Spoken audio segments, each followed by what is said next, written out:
जैसलमेर नगर में tourist place के पास समीर अपनी अम्मी के साथ एक झोपड़ी में रहता था। वो अपने अब्बू के गुजर जाने के बाद बेहद गरीबी की जिंदगी बिता रहा था। वक्त बीतने पर समीर धीरे धीरे बड़ा होता है और फिर जब वो 15 साल का हो जाता है। अम्मी, क्या हम लोगों का इस दुनिया में कोई नहीं है? ना ही हमसे कोई रिश्तेदार मिलने आता है और ना ही हमें कोई फोन करता है। बेटा, है तो बहुत लोग, लेकिन सिर्फ कहने के लिए। कहते हैं ना, सुख के सब साथी हैं, पर दुख में कोई साथ नहीं देता। अम्मी, मेरे सब दोस्त कहते हैं कि तुम्हारा तो इस दुनिया में कोई भी नहीं है, तुम लावारिस हो। नहीं बेटा, मैं हूँ ना तुम्हारे लिए।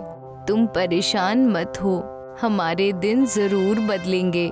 फिर उन लोगों को तुम भी जवाब दे पाओगे। हाँ अम्मी, सही कहा आपने। चंपा लोगों के घरों में काम करके 2 वक्त की रोटी जुटा पाती थी। समीर इस बात से बेहद परेशान होता है। फिर एक दिन वो नदी के किनारे बैठकर सोच रहा होता है। तभी वो नाव की सवारी कराते लोगों को देखता है, तो वो भी ये करके पैसे कमाने की सोचता है। अरे चचा, मुझे भी ये नाव चलानी है और पैसे कमाने हैं। हाँ तो नाव खरीद के ला और चला। अरे चचा, इस नाव को खरीदने में कितने पैसे लगते हैं? ज्यादा नहीं बेटा, बस 20,000 रुपए लगेंगे, खरीद लो। चाचा, ये तो बहुत ही ज्यादा है मेरे लिए। मैं कहाँ से इतने सारे पैसे लेकर आऊंगा? क्या आप मेरी मदद कर देंगे? मुझे कुछ दिनों तक अपनी नाव पर ही काम करने दें, फिर मैं पैसे जुटाकर अपनी नाव खरीद लूंगा। समीर के ऐसा कहने पर नाव वाला सोचता है कि अगर इसको सिखा दूंगा तो मेरी बिक्री कम हो जाएगी, और ये तो नौजवान लड़का है और मुझसे भी तेज काम करके ज्यादा पैसे कमाने लगेगा। फिर मेरी नाव पर कोई नहीं आएगा। ये सोचकर वो कहता है, अरे बेटा, तू अभी छोटा है, नहीं चला पाएगा, और पहले तुझे तैरना भी सीखना पड़ेगा। तब तक कुछ और काम कर ले, पैसे भी कमा ले नाव खरीदने के लिए। ठीक है चाचा। समीर चाचा की बात सुनकर घर चला जाता है। फिर अगले दिन अपने दोस्तों को सारी बात बताता है और फिर अपने घर के हालात भी बयां करता है। वो अपने दोस्तों से कोई काम बताने को कहता है। तब उसका एक दोस्त रुपेश कहता है, भाई, एक बहुत आसान काम है। आने वाले टूरिस्ट लोगों को इस जगह के बारे में बातें बतानी है। हाँ, क्या सच में इतना आसान काम है? हाँ भाई, सच कह रहा हूँ। मेरा चचेरा भाई यही काम करता है। चल, मैं उससे तेरी मुलाकात करा देता हूँ। तू काम सीख लेना और फिर करने लगना। समीर रुपेश के दोस्त से जाकर मिलता है। फिर उसका बताया हुआ काम सीख लेता है और करने लगता है। समीर के काम करने से उसके घर की स्थिति सुधरने लगती है। फिर उसके अब्बू की बंजर पड़ी जमीन पर वो अपनी अम्मी के साथ मिलकर धान उगाने लगता है। भाई, तुम्हारा बहुत बहुत शुक्रिया कि तुमने मुझे इस काम में लगवा दिया, जिससे मेरे घर की हालत ठीक हो रही है। अरे भाई, दोस्त बुरे वक्त में काम नहीं आएगा तो कौन आएगा? शुक्रिया मत बोल। बेटा, ये लो, चावल के आटे के समोसे बन गए हैं। खाकर देखो तो कैसा लग रहा है। हाँ चाची, जरूर दीजिए, खाकर बताता हूँ। रुपेश चंपा के बनाए समोसे खाता है। समोसा खाते ही वो अपनी उंगलियां चाटने लगता है और फिर कई बार और मांगकर खाता है और फिर कहता है, चाची, आपने क्या लाजवाब समोसे बनाए हैं। मैंने तो ऐसे लाजवाब समोसे, वो भी चावल के, कभी नहीं खाए। मेरी माँ के हाथों में जादू है। चाची, ठीक है, मैं चलता हूँ। आप ऐसे ही समोसे मुझे रोज बनाकर भिजवा दीजिए। हाँ बेटा, जरूर। फिर अगले दिन जब वो अपने काम पर जाता है तो वहाँ एक टूरिस्ट को घूमते घूमते भूख लगती है। फिर वो समीर से होटल के लिए पूछता है। समीर उसे होटल लेकर जाता है तो वहाँ पर सारे चावल के आइटम होते हैं जो उसे पसंद नहीं आते। तो वो कहता है, हे मैन, क्या तुम मुझे किसी अच्छी खाने की जगह ले चलोगे? मुझे चावल का सिंपल खाना खाना है। समीर को समोसे का ख्याल आता है और तब वो अपनी अम्मी को फोन करके समोसे और चटनी बनाने को कहता है। माँ, मैं 2-4 लोगों को लेकर आ रहा हूँ, आप समोसा तैयार रखना। समीर के कहने के हिसाब से उसकी अम्मी चावल के आटे के समोसे तैयार करती है और उसे बेहद खूबसूरत तरीके से परोसती है। तब जब समीर उस टूरिस्ट को लेकर वहाँ पहुँचता है तो उसकी अम्मी उसे समोसे परोसती है। ये तुम हमें कहाँ ले आए हो? हम लोग ऐसी कैसी जगह नहीं खाना चाहते। सॉरी जनाब, पर आप लोग परेशान ना हो, ये मेरा अपना घर है और आप लोग एक बार मेरी माँ के हाथों के समोसे खाकर देखें, फिर आपको कोई भी परेशानी हुई तो सबकी जिम्मेदारी मैं ही लूंगा। हाँ साहब, और आप लोगों का मन हो तभी हमें पैसे दीजिएगा, नहीं तो पैसे दिए बिना ही चले जाइएगा। ठीक है, तुम इतना कह रहे हो तो हम खा लेते हैं, फिर देखते हैं हमें क्या करना है।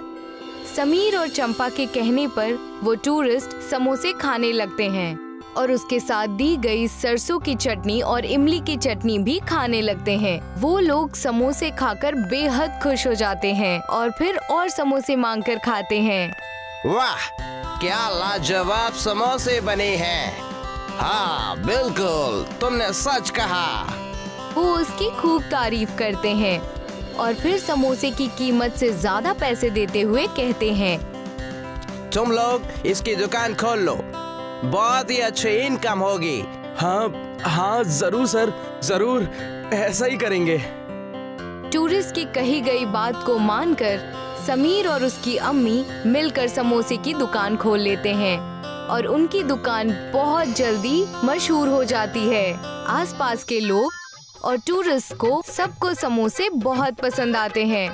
अम्मी, आपके डिजाइन किए हुए रिंग रोल समोसे और भी लोगों को पसंद आ रहे हैं और नए नए डिजाइन के समोसे बना दिया करो, जिससे लोग और खुश होकर और भी समोसे खरीदे। समीर के कहने से उसकी अम्मी और भी डिजाइन से समोसे बनाने लगती है, जिससे उसकी डिमांड और भी बढ़ जाती है, जिसके लिए और भी लोगों को काम पर रखना पड़ता है और उसके समोसे फिर दूर दूर तक जाने लगते हैं और उसका मुनाफा बहुत अच्छा होने लगता है। ये जानकर फिर मीडिया वाले आकर उसका इंटरव्यू लेते हैं, जिससे पूरे शहर में उसका नाम रोशन हो जाता है, जिसे देखकर उसके खानदान के लोग भी उनसे रिश्ता बनाने लगते हैं। समीर पुरानी बातें भुलाकर सबसे मिलजुल कर रहने लगता है। सीख, अमीरी का साथी हर कोई, गरीबी का साथी कोई नहीं। पूजा और राजू की शादी हुई थी। राजू अपने बड़े भाई के साथ रहता था। पूजा की जेठानी का नाम निशा था। निशा को अपने बड़े होने पर बहुत घमंड था। वो पूजा से आए दिन काम करवाते रहती थी। पूजा सीधी साधी लड़की थी। वो अपनी जेठानी को ही सास समझकर उसकी हर बात माना करती थी। पूजा, मैं मंदिर जा रही हूँ, घर का सारा काम कर लेना और जब मैं आऊँ तो घर में कोई काम छूटा नहीं होना चाहिए। दीदी, आप बेफिक्र होकर मंदिर जाइए, मैं यहाँ का सारा काम संभाल लूंगी। पता है कैसे संभाल लेगी? मंदिर से आकर मुझे ही सारे काम करने पड़ेंगे। उल्टा सीधा काम करके रख देती है बस।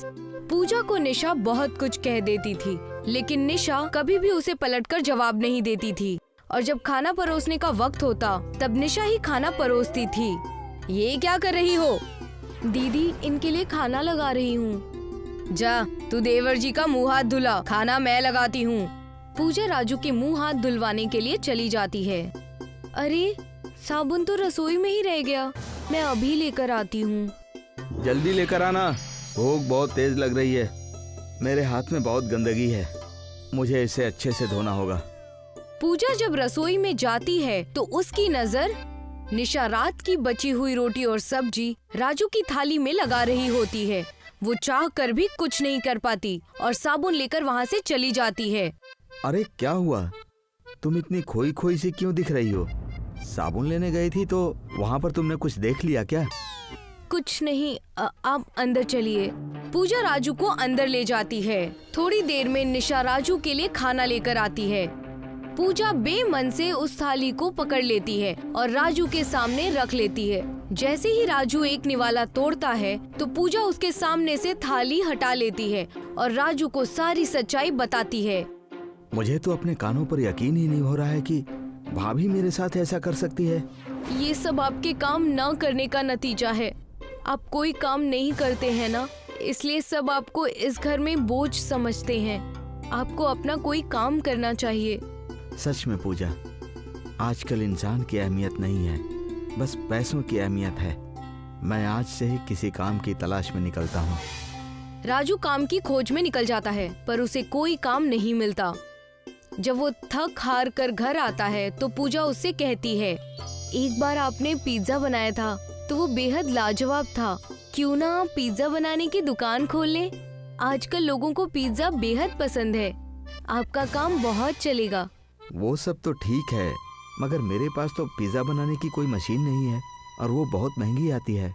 मेरे पास इतने पैसे भी नहीं है कि मैं वो खरीद सकूं। मेरे मायके में एक पिज्जा बनाने की मशीन बेकार पड़ी है।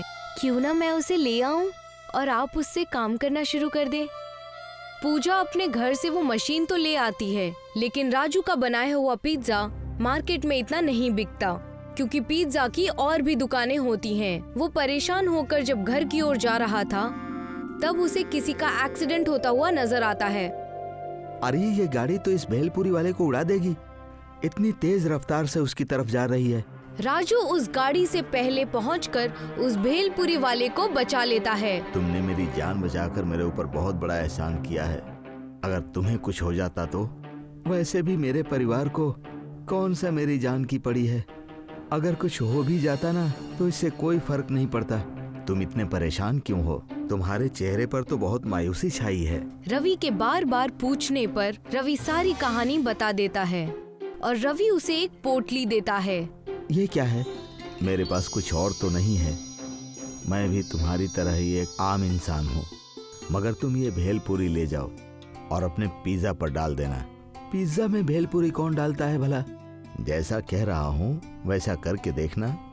राजू वो पोटली ले जाता है और अगले दिन भेलपुरी को पिज्जा के ऊपर डाल देता है। पिज्जा की खुशबू इतनी अच्छी होती है कि दुकान पर बहुत से लोग आने लगते हैं और सब उससे भेलपुरी वाले पिज्जा की डिमांड करते हैं। आज तक हमने बहुत तरह के पिज्जा खाए थे, मगर ये भेलपुरी वाला पिज्जा तो हम पहली बार खा रहे हैं। इस भेलपुरी वाले पिज्जा की तो बात ही अलग है। इसके आगे तो बाकी के पिज्जा फेल। और मेरे लिए 3 पिज्जा पैक कर देना।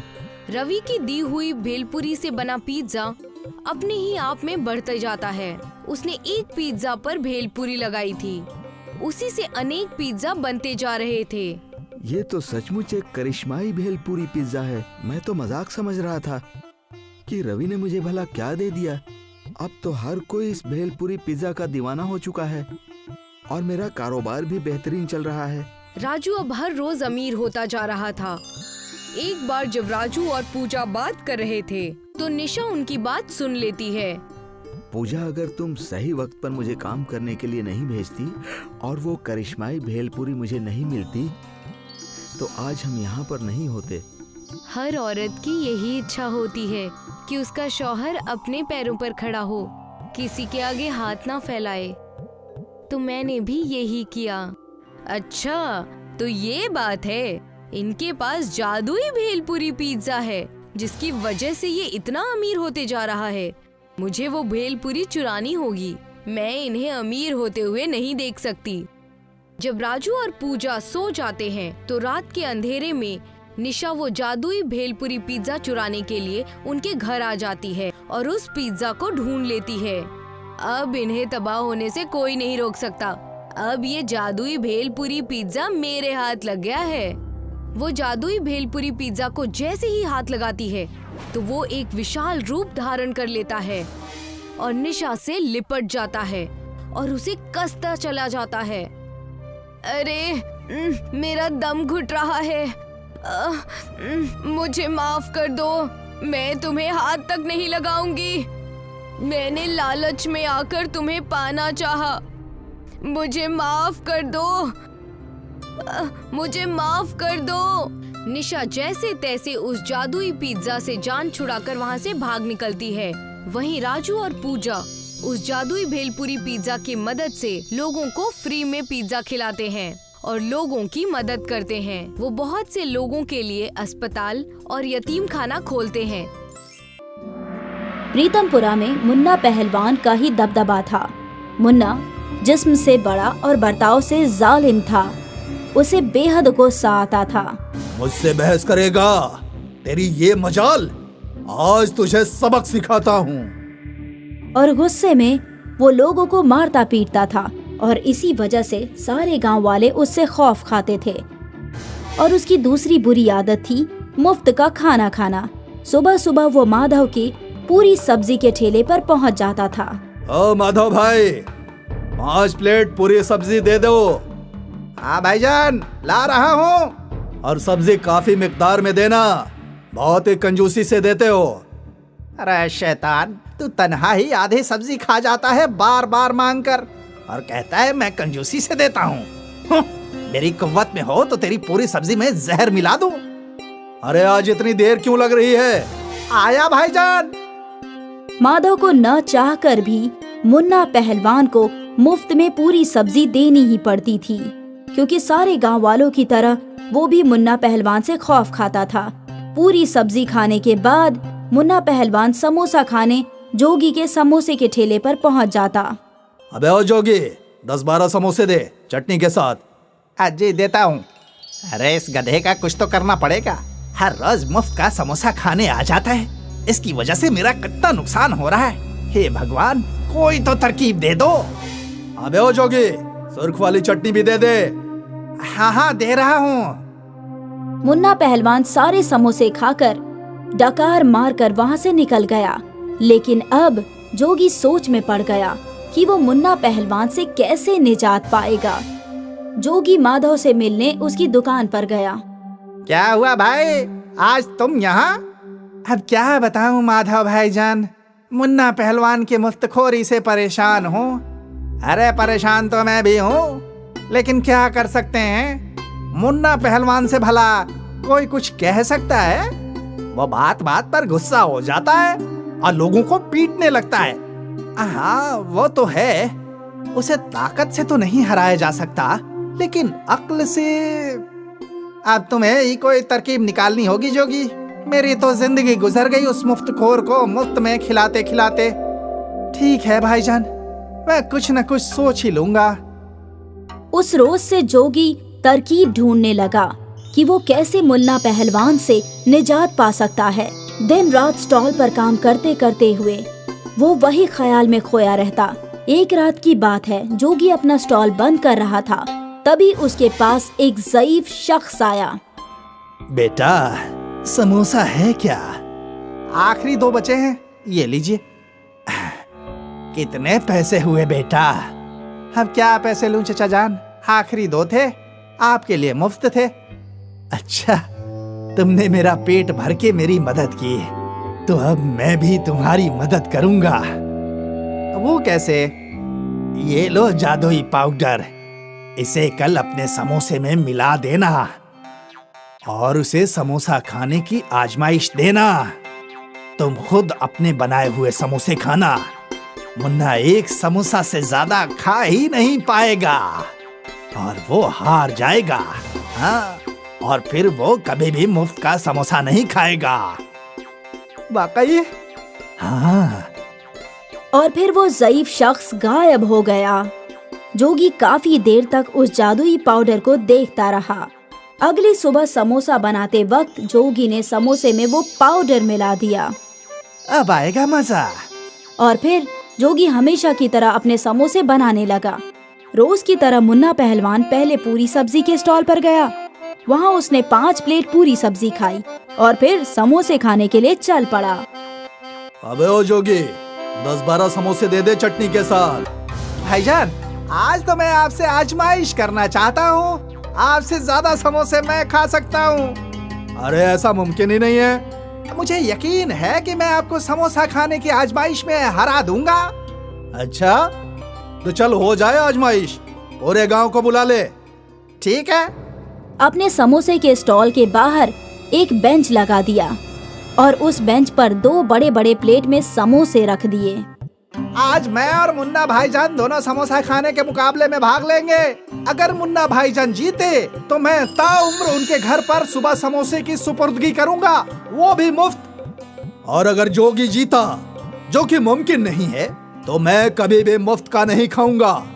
तो ये तय रहा, अगर मुन्ना को जीत हासिल होती है तो ताउम्र जोगी मुन्ना को समोसे की घर पे सुपुर्दगी करेगा, और अगर जोगी जीतता है तो मुन्ना मुफ्तखोरी करना छोड़ देगा। वो हर चीज के पैसे देगा ये मुकाबला बहुत ही दिलचस्प है। एक जानिब है मुन्ना पहलवान और दूसरी जानिब है जोगी। आइए देखते हैं इस मुकाबले का अंजाम क्या होता है। और फिर सीटी की आवाज से मुकाबला शुरू हुआ। मुन्ना और जोगी दोनों ने एक एक समोसा उठा लिया। मुन्ना ने हड़बड़ी में समोसा मुंह में डाल लिया और जोगी आराम से समोसा खाने लगा। मुन्ना समोसा चबाए जा रहा था, लेकिन उसका समोसा खत्म ही नहीं हो रहा था। बेचारा मुन्ना पहलवान, जादुई पाउडर से बना समोसे खाकर वो हार ही जाएगा। जोगी ने एक समोसा खत्म किया और फिर दूसरा खाने लगा, फिर तीसरा, फिर चौथा। मुन्ना पहलवान अभी तक पहला समोसा ही खा रहा था। ये मुझे क्या हो रहा है? मैं खा क्यों नहीं पा रहा हूँ? ये मुझे क्या हो गया? वहाँ देखते ही देखते जोगी ने 8 समोसे खा लिए।